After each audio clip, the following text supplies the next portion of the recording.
Buenos días. Bueno, vamos a informar y al mismo tiempo contestar preguntas, como siempre.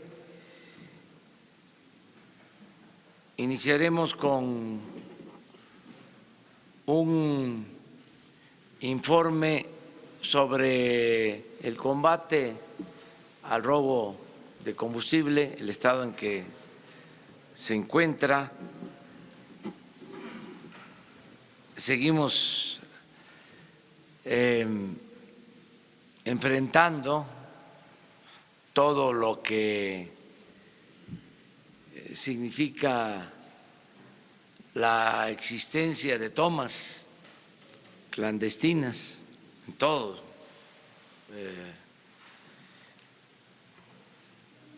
el entorno de los por donde pasan los ductos.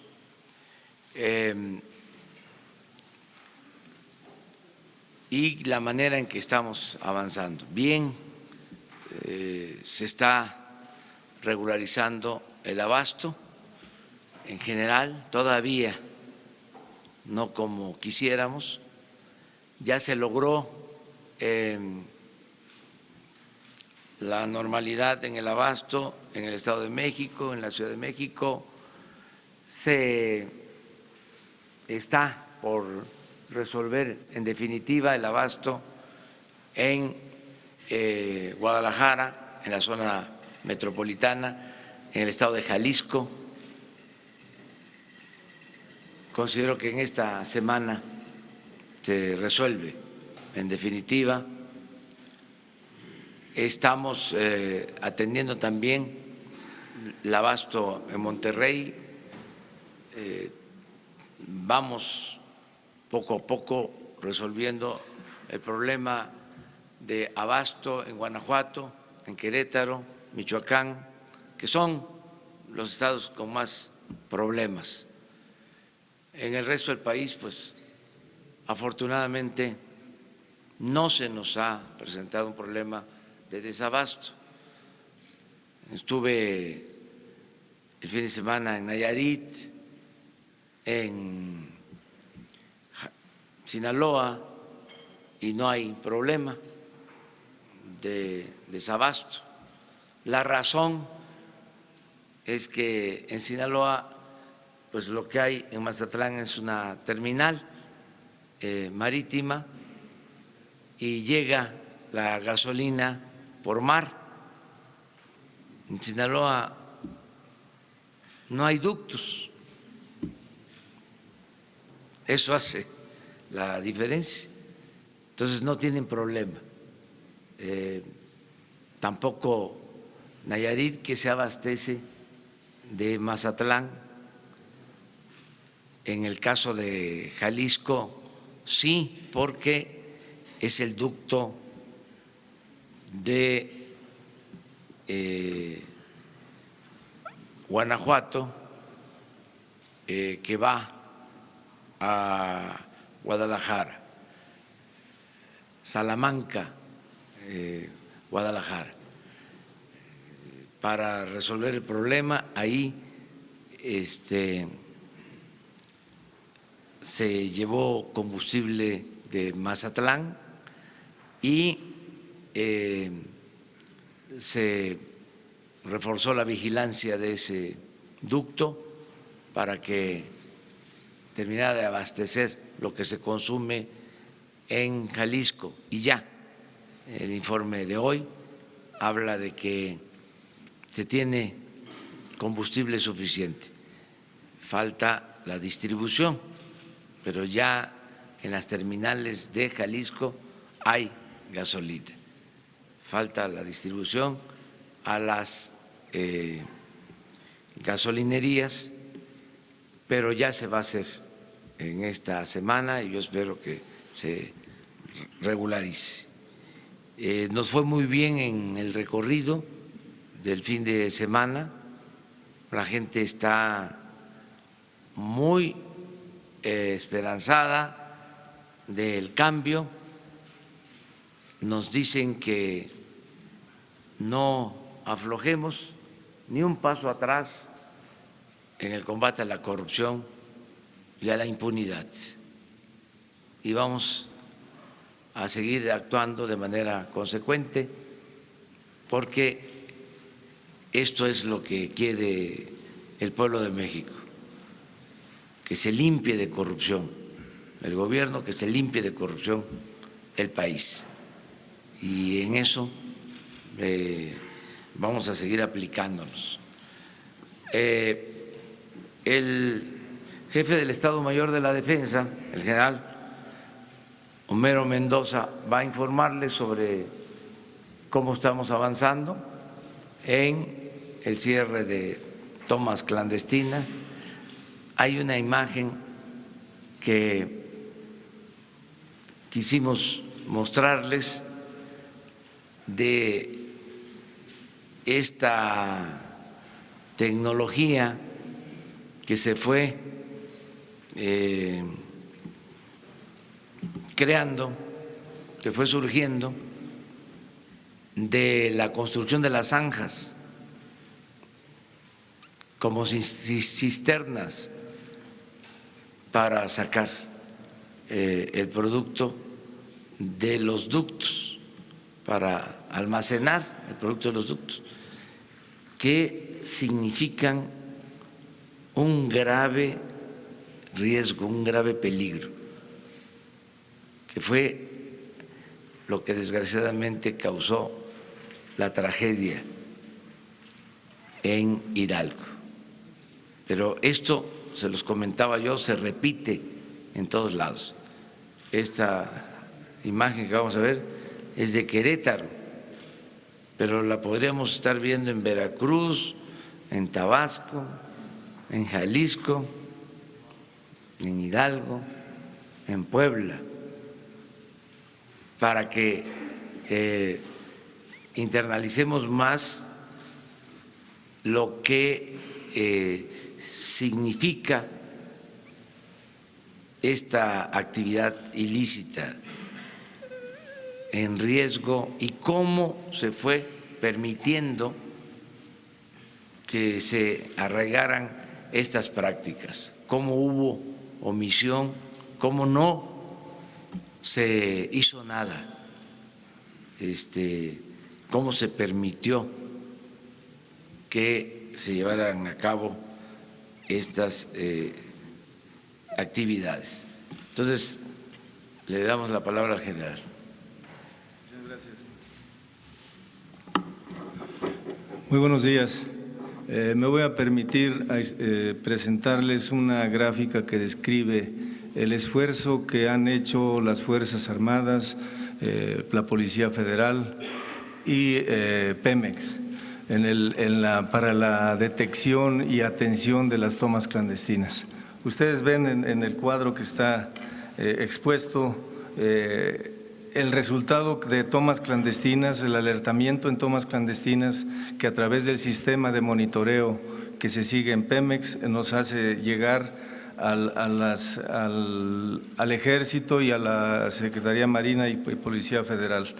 Del 7 al 27 de enero tenemos estos resultados. Han sido localizadas un total de 293 tomas clandestinas, no localizadas porque precisamente el sistema no es tan preciso, no nos da la ubicación exacta, el kilómetro exacto en cada uno de los ductos, que nos diera la certeza y nos diera la oportunidad de atender eficazmente cada toma.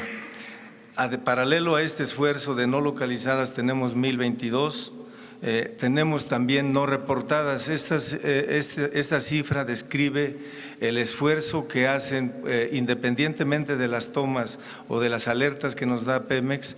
El personal militar en el terreno sigue realizando reconocimientos y encuentra tomas clandestinas que nosotros en este caso somos los que le reportamos a Pemex para que las incluya dentro del esquema general de atención. Total tenemos 369 no reportadas, por Pemex, pero que ya han sido atendidas.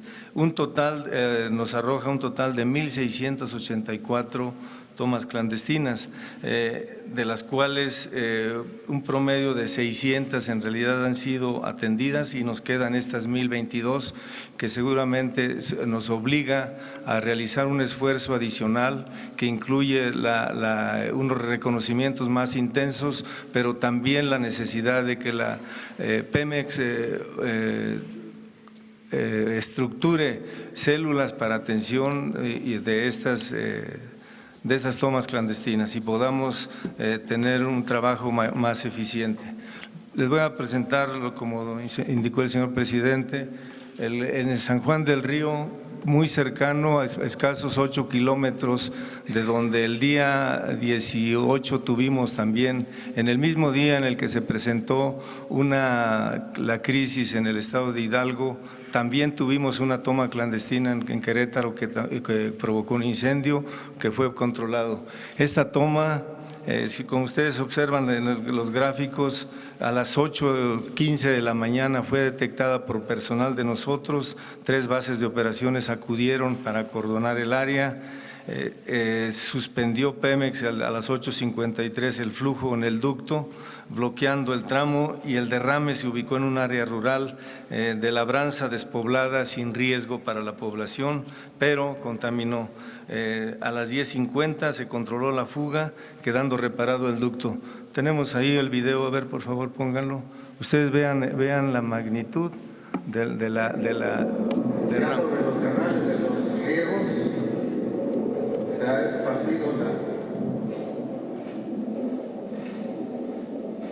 el combustible. Ya se tomó conocimientos de la física en Pemex. Ya viene ductos.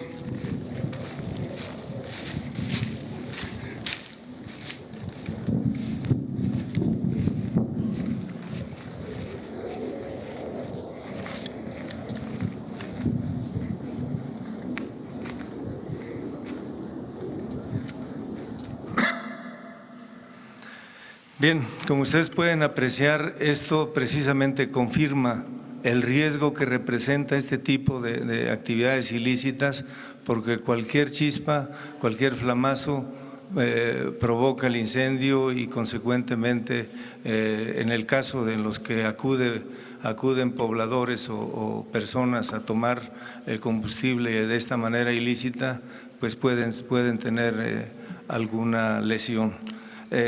Tenemos otra toma clandestina. Esta tiene una particularidad, esta se fue encontrada en el tramo Salamanca-Guadalajara, en el municipio de Zapotlanejo. La particularidad de esta toma es que está sobre el ducto, no se percibía ningún olor, no había aroma, no había signos de que pudiera estarse utilizando, siguiendo el recorrido de la manguera, una manguera de alta presión. A 2 kilómetros del lugar encontramos el sitio en donde se estaba envasando el líquido. Esto nos obliga a nosotros, al personal que realiza reconocimientos terrestres, a extender sus reconocimientos, a hacer el esfuerzo a ambos lados de los poliductos para cerciorarnos de que no existan este tipo de tomas o este tipo de áreas de almacenamiento. ¿Es cuánto, señor presidente? Pues ahora los datos tristes sobre fallecidos y heridos por la tragedia de Hidalgo, el doctor Alcocer nos va a informar. Gracias, señor presidente. Muy buenos días. Efectivamente, seguimos en otro censo. Este es un censo entre la vida y la muerte, como que saben ustedes. Les quiero señalar que el fin de semana, en particular el sábado, fue el primer día en que no hubo un solo fallecimiento a consecuencia de este gran desastre.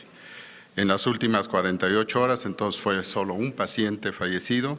Tenemos en total 115 lesionados fallecidos a nivel hospitalario y lo que se ha recogido hasta ahora. Su ubicación, la mayor parte han sido concentrados en la Ciudad de México, 22 de ellos, en el Estado de México 4, en el Estado de Hidalgo siguen 3 pacientes y 3 también en Galveston que fueron trasladados en días pasados. En este informe, digamos, bueno, en el sentido de que van disminuyendo las muertes, les quiero comunicar que tuve la oportunidad de hacer una visita personal a los 8 pacientes que se encuentran en el Instituto Nacional de Rehabilitación, en el Centro Especializado de Investigación en Quemados, donde se pudo constatar en algunos de estos pacientes, todavía en gravedad, ya hay un estado de conciencia de ellos, están conscientes de su situación. Se ha iniciado la labor de mediano plazo con los injertos que tienen que recibir, con una buena aceptación, y desde luego los familiares ya están conscientes de esto, mandan saludos, agradecimientos, y pude constatar entre estos agradecimientos al señor presidente de la República y más aún el evaluar que no les falta nada en los recursos, que médicamente así fue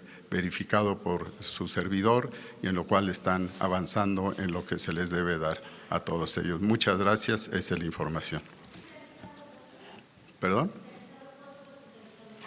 32. Doctor, perdón. El estado de salud de estas 32 personas podría considerarse como delicado, grave, o ¿cuál es su evolución? Sí, y sin lo dinámico de esto, hablar de estas cifras no es fácil. La gran mayoría, por una lógica de que los más graves han fallecido, tienen un futuro, un pronóstico mejor. Sin embargo, todavía hay la mitad de ellos, podríamos decir en forma aproximada, tienen que pasar, están de una terapia intensiva, tienen que pasar a una situación más estable y donde desde luego esto se acompaña de potenciales decesos, pero desde la perspectiva médica esto va mucho mejor al cumplirse 9 días de esta situación. Muchas gracias. Muy bien, pues entonces vamos a preguntas y respuestas. Ayúdenme, ¿no?, para proponer. Vamos acá, a la derecha. Una pregunta pendiente respecto a su posición sobre la operación de la planta de Laguna Verde en el estado de Veracruz. Perdone que lo oía este tema, pero en Veracruz es un tema de protección civil. Los caminos de protección de esta planta no están a la altura de las circunstancias, como punto número 1, y piden los veracruzanos, señor presidente, que se someta a consulta la operación de Laguna Verde. 30 años de mares de corrupción y falta de seguridad, por un lado. Por el otro lado, señor presidente, hay 2 tenientes coroneles y 2 generales involucrados con el tema del huachicoleo. Usted mismo lo comentó en alguna ocasión. ¿Qué se hará sobre el particular? Porque ellos son parte de la espiral de corrupción con el tema del huachicol. Y finalmente, señor presidente, en el caso de Venezuela hay un vicepresidente actualmente del gobierno venezolano que es investigado por los Estados Unidos por presuntos vínculos con el narcotráfico. Si eso podría cambiar la posición del gobierno mexicano en el caso de Venezuela. Sí, lo de Laguna Verde sería cosa de pedir a la Comisión Federal de Electricidad un reporte, lo vamos a solicitar para informarles a ustedes con elementos técnicos creíbles, sólidos. Y en el caso de las investigaciones de quienes pudieran estar involucrados en todo lo que es el robo de combustibles o tener alguna responsabilidad por omisión, ya la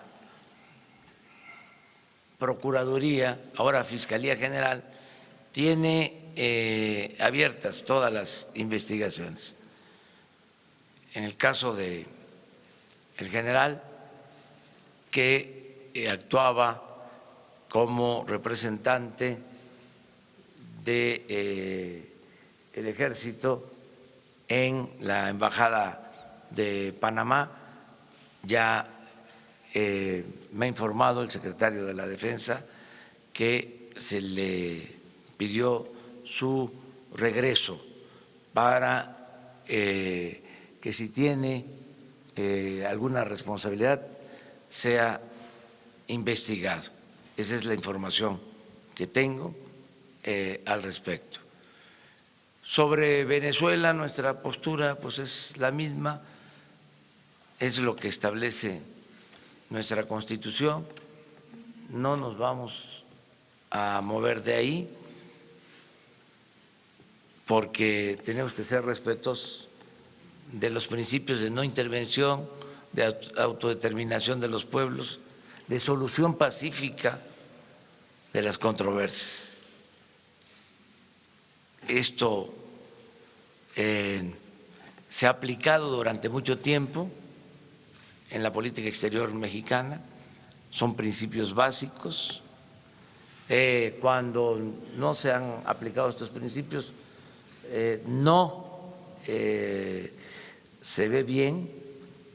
La recomendación de nuestros diplomáticos es que nos ciñamos, que nos ajustemos a los principios constitucionales, que seamos muy prudentes de no intervenir en asuntos de otros pueblos, para que también de esa manera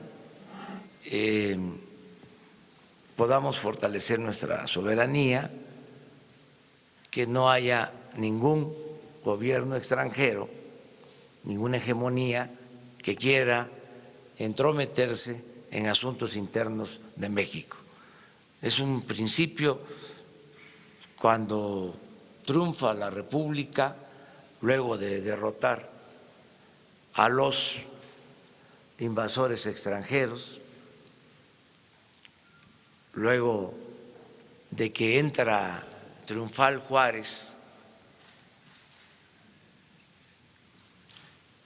al triunfo del movimiento liberal, de la derrota del conservadurismo, cuando se reafirma de que México iba a ser un país libre, independiente, soberano, es cuando se pronuncia ese memorable discurso cuya frase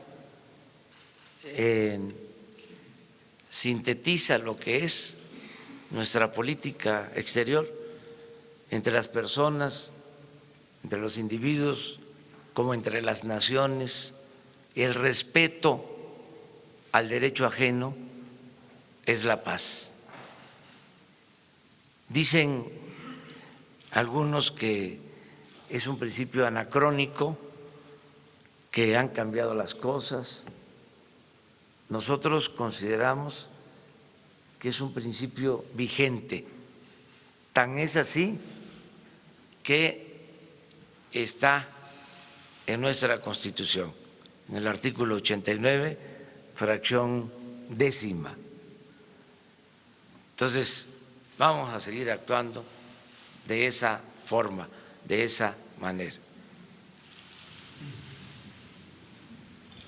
Gracias, presidente. Buenos días, Estefan Ochoa de ADN 40. Yo quisiera saber cuál es su reacción sobre el tuit que esta mañana publica el expresidente Vicente Fox, señalando que Olga Sánchez Cordero y Alejandro Hertz Manero trabajaron con él de la mano desde la Suprema Corte y con las fugas de los ductos. Esto en relación a lo que nos comentó el viernes pasado.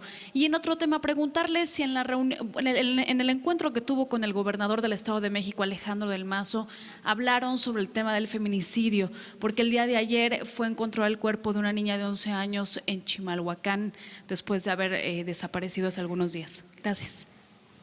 No voy a engancharme con ese asunto del expresidente Fox, él está muy activo, opinando bastante.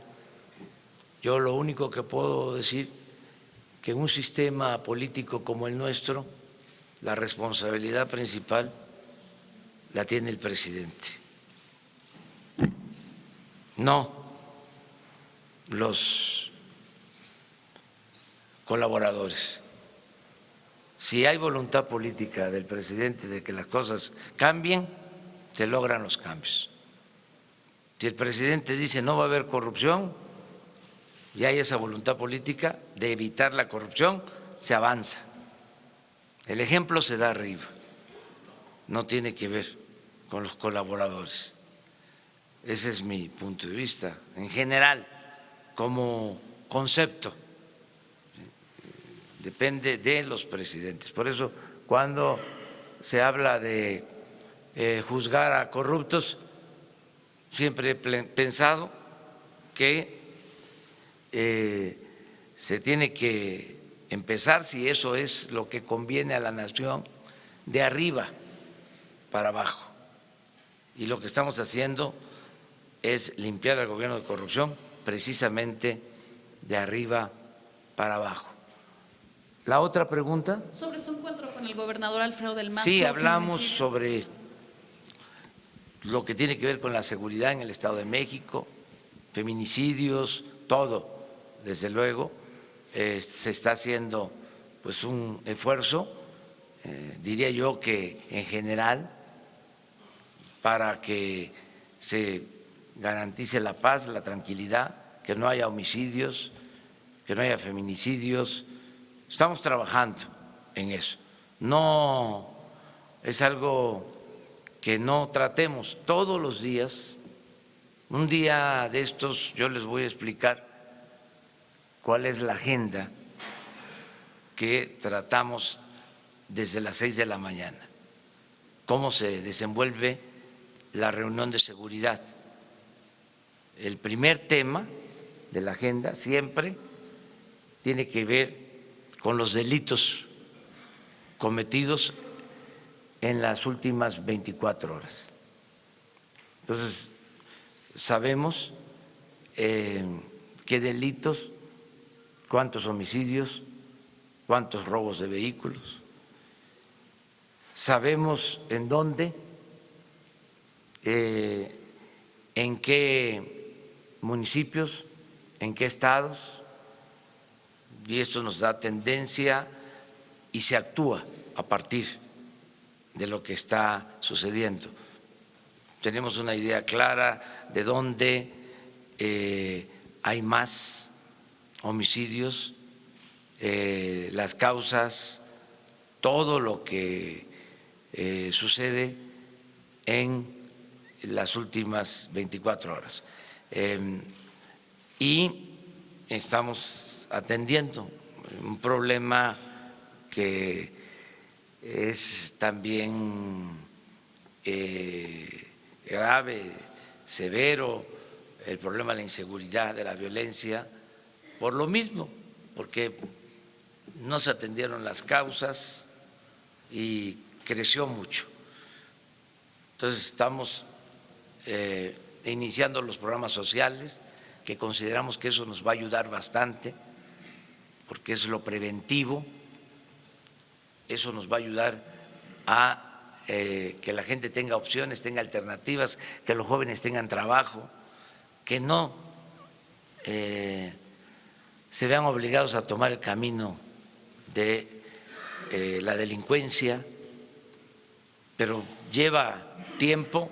También nos estamos organizando cada vez mejor con la integración de las corporaciones policiales, el apoyo del Ejército, de la Marina, el que todos los días esté conmigo el secretario de la Defensa desde las 6 de la mañana, el secretario de Marina, el jefe de la Policía Federal, el secretario de Seguridad Pública, la secretaria de Gobernación. Todo eso ayuda mucho. Estamos dedicados de cuerpo y alma a serenar el país. Pero es un proceso porque fue mucho tiempo. Esto es el equivalente al porfiriato. El porfiriato, lo he dicho, significó 34 años. Este periodo llamado neoliberal fueron 36 años de saqueo, de abandono al pueblo, de ineficacias, de complicidades. Se fue creando una red de complicidades, de componendas. Se tenía tomado, secuestrado al gobierno. El gobierno estaba al servicio de una minoría rapaz, de los que se dedicaban a saquear, a robar. Estoy convencido de que el gobierno no estaba preparado, hecho para beneficiar al pueblo. Estaba hecho para facilitar la realización de negocios jugosos en beneficio de particulares. Entonces, echar a andar al gobierno para que le sirva al pueblo después de muchos años de haber estado en otras funciones y de la atrofia de un aparato burocrático, oneroso, ineficiente, pues es como empujar a un elefante reumático. Es un avance lento. El gobierno es un cuerpo de avance lento. Entonces, por eso estamos procurando que los programas sociales le lleguen de manera directa a la gente, sin pasar por el gobierno, sin pasar por las organizaciones. Era increíble el manejo de moches en todo. Organizaciones ciudadanas, organizaciones campesinas, organizaciones de la llamada sociedad civil que recibían dinero del presupuesto y para todo era dinero, todo lo resolvían repartiendo dinero y no le llegaba nada a la gente. Entonces, eso es lo que estamos atendiendo, vamos bien y yo espero que en 6 meses esté ya funcionando el gobierno. A ver, ella y luego tú.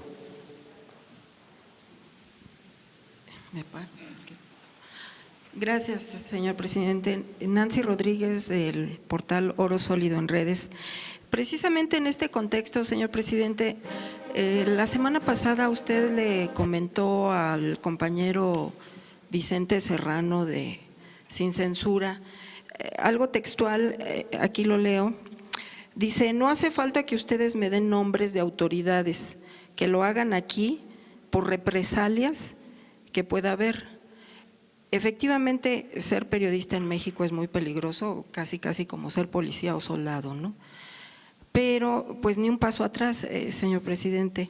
De alguna manera nosotros lo sabemos y pues hay que seguir denunciando y más a los corruptos, ¿no? Y señalando. Entonces mi pregunta es si usted ya sabe o ha advertido o tiene conocimiento de algunas amenazas a los reporteros que venimos a su conferencia. Gracias. No, nada de eso. ¿Por qué? Y lo dije porque todos podemos ayudar en el combate a la corrupción. Y en el caso del gobierno nuestro, o sea, a mí me ayuda mucho si ustedes señalan que hay un funcionario público, como se hizo aquí. Alguien planteó de que habían 3 funcionarios nombrados en Pemex que estaban presuntamente involucrados en la estafa maestra.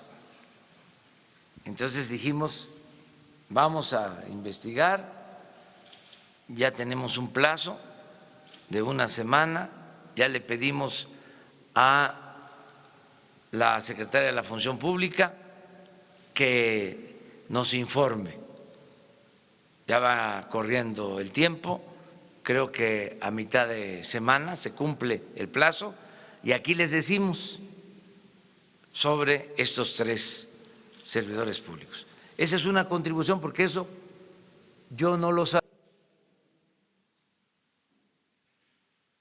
Es parte de la investigación periodística. No quiere decir que la investigación periodística sea acertada y que con una investigación periodística ya se destituye a un servidor público. Pero si hay elementos, si esa investigación periodística se puede complementar con una investigación de la Secretaría de la Función Pública y resulta de que sí hay una vinculación, pues entonces en automático se despide al servidor público. A eso me refería, que nos ayuden, que ya no haya impunidad para nadie y que con absoluta libertad se exprese, y hay distintas maneras de hacerme llegar la información y yo podría recibirla. Afortunadamente no hay censura ni hay ningún problema de amenaza a quienes hacen denuncia y no lo vamos a permitir.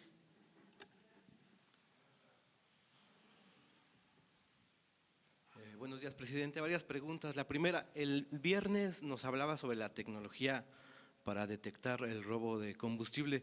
Preguntarle si ya determinó algún tipo de sustancia que se pueda usar, algún tipo de marcador que el gobierno pueda usar para detectar el robo de combustible, si ya está usted ya con la decisión de contratar este tipo de tecnología.